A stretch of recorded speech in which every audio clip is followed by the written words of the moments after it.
Balaca, sən neçə yaşın var ki, sən burada işləyirsən? Ay xala, pampersin qiymətini görmüsünüz. Məcburam da, nə edeyim? Ay xanımca, sənin üçün tez deyil paltar yuyursan. Mama bütün gün TikTokda oturur, vaxtı yoxdur. Məcburam özüm yuyum. Görürəm anadan olan kimi marka geyinirsən. Bu nə deməkdir? Prosta dərim hər parça götürmür. Həm də zövqüm var. Evdən niyə qaçmısan dovşan? Tüpürüm belə həyata. Mamam bütöv günü şəkillərimi çəkir, harasa göndərir. Deyəsən mən tapazda əritmək istəyir. Ay gözəl. Sən pul sevirsən? Əlbəttə sevirəm. Pul hər şeydir. Pulun yoxdursa heç kəs səni istəməyəcək. Hətta doğma ana. Nə istəyirsən?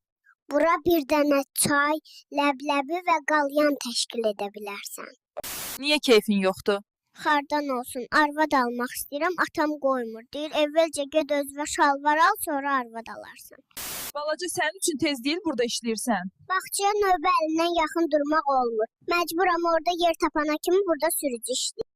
Ay gözəlcə, nə yaşın var ki burada işləyirsən? Deməyə xala, bu mənim ikinci işimdir. 25 illik ipatikanı verim, sonra Allah kərimdir. Niyə keyfin yoxdur gözəl?